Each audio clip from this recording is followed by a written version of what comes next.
Good morning, guys. Hope you are all staying safe and staying home. Happy to be amongst you on this eve of World Hypertension Day. At the outset, I like to profusely thank Tamil Nadu branch of All India Medical Student Association and your Vice President Unnimaya Nair. Today, I am here to share my experience and knowledge about hypertension, and I also like to say that awareness among medical students and doctors are very much wanting regarding hypertension. Coming to hypertension per se, it is a lifestyle disorder. It is so silent that we all need awareness and high degree of suspicion even to diagnose it, leave alone managing it.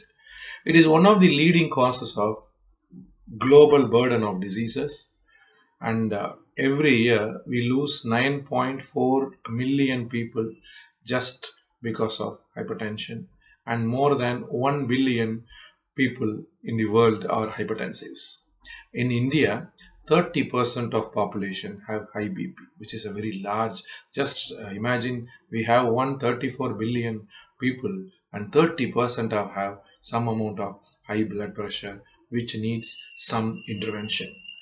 And more to add more to this problem, only 40% of these people are being treated, and only 1/10 of these people in rural areas are having their BP under control, and only 1/5 of people in urban areas are under very good control. And this adds on to the problem we have.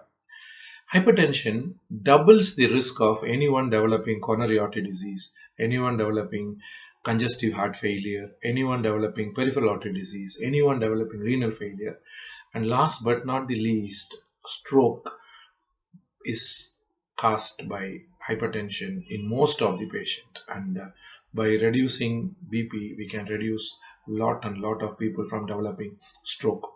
If you control BP, on the other hand, on a positive side, we reduce the risk of developing all these diseases, and we should take every attempt to reduce BP for these reasons. And coming to the risk factors of developing hypertension, the most important risk factor is obesity. As childhood obesity increases, the BP in child, blood pressure also increases in children, and we can see a lot of adolescents and young adults presenting with hypertension in our clinic. Apart from obesity, increased salt intake. We need to remember that Indians consume lot of salt than what is required. Apart from salt intake, the other risk factors are decreased potassium intake, decreased calcium intake, decreased physical activity.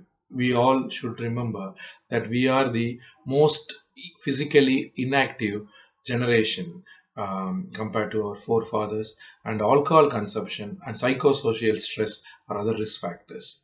Regarding psychosocial stress, lot of people are employed, and lot of people are having stress, and this stress adds to development of hypertension. Now coming to the hypertension definition, we have a lot of societies, associations who have their own definition of hypertension and the various stages of hypertension, and I like to say that putting everything together, normal BP is something which is less than 120 systolic and less than 80 diastolic. And various studies have pointed out that whenever your BP increases above 150 systolic, 115 systolic, and 75 diastolic, there seems to be a steady rise in the incidence of cardiovascular diseases, and hence we need to keep our BP as near this BP as possible to reduce the morbidity and mortality. Based on BP measurements, to label a patient as hypertensive, we should measure more than twice and also in more than two places to label them as hypertensive or pre-hypertensive or stage 1 hypertensive or stage 2 hypertensive. After that, we need to understand two important terminologies. They are called white coat hypertension and masked hypertension. What is white coat hypertension or white coat effect? When a person comes to a clinic, he develops high BP. When he goes back to his home, he will have a normal BP. This is a false positive thing, but still these people are at a increased risk of developing hypertension, which we should note. It is not totally normal situation. And another thing is called masked hypertension. It's a more dangerous category where they have a normal BP at clinic and they have a higher BP at home. These population are still more riskier than white coat hypertension, and we will miss this population. And these are two categories which you should remember. And coming to BP measurement, everyone should be trained and observed frequently for them to check BP correctly. There are a lot of factors which can affect the correct BP measurement: the quality of the BP apparatus, the cuff size, the patient's emotion, whether he has consumed caffeine or he has smoked recently, whether he has come after taking food, the position of the person. Everything can have an effect, and everything regarding this we should keep in mind before labeling a person as hypertensive. I like to impress upon two methods of BP measurement at this juncture, because they are becoming more and more commonly, they are more and more commonly being used, and in many countries they are the methods which are being encouraged. They are: number one, called home BP measurement, and number two, 24-hour BP measurement. In many Western countries, they have started diagnosing hypertension only based on home BP measurement. This can't be done in a country like India, where every person can't have a BP at home. But we can encourage people who are affordable to check BP at home, and home BP measurements are more reliable than clinical BP measurement because they take out the white coat effect.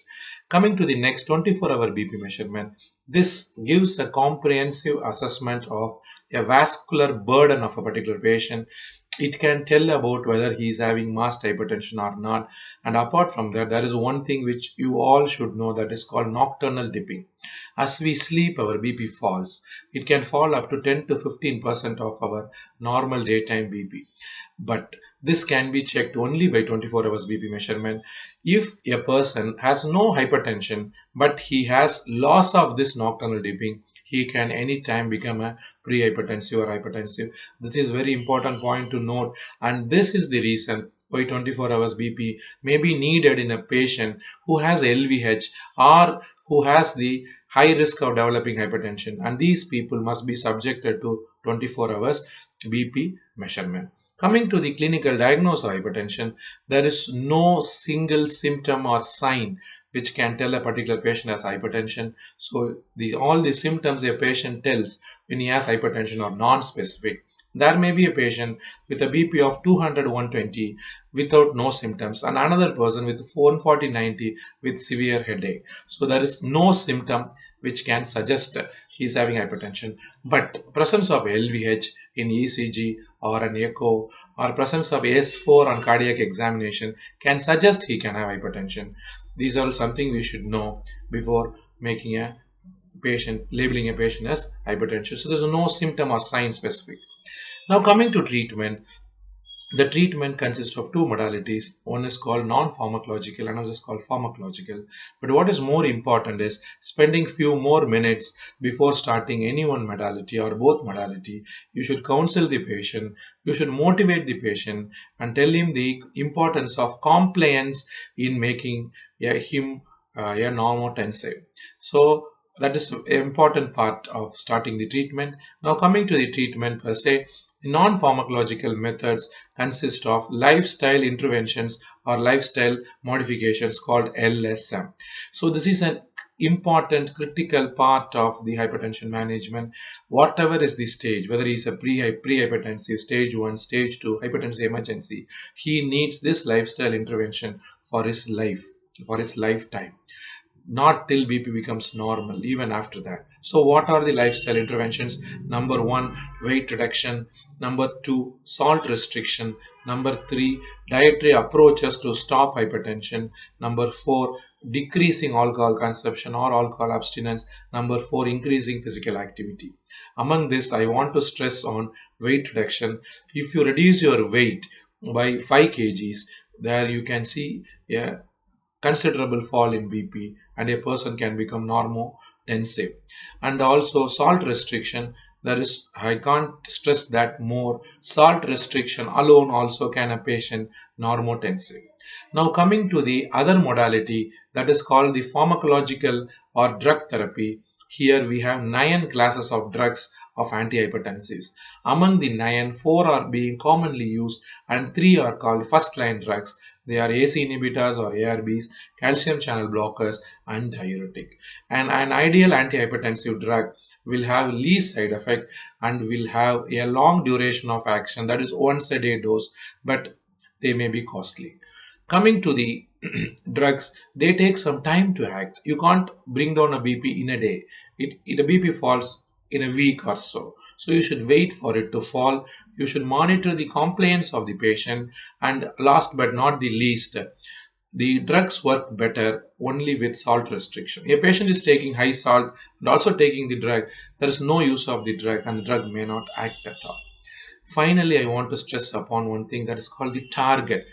Depending upon the patient's age and comorbidity, we should fix a target. For a young adult, if a BP is 150/90, his target should be less than 140/80, and that is his target. But if a person is 85 years old and he has 150/90, you need not reduce the BP, but lifestyle modifications can be added. So this target is very much needed.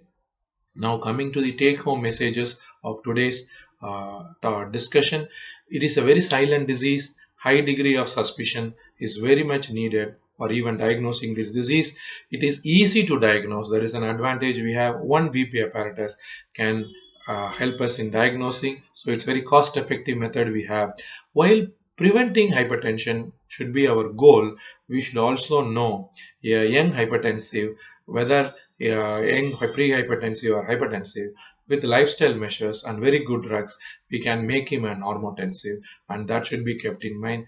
In India, clinicians have a lot of clinical inertia. This should be shed, and we should be aggressive in bringing the BP and giving a patient a long life.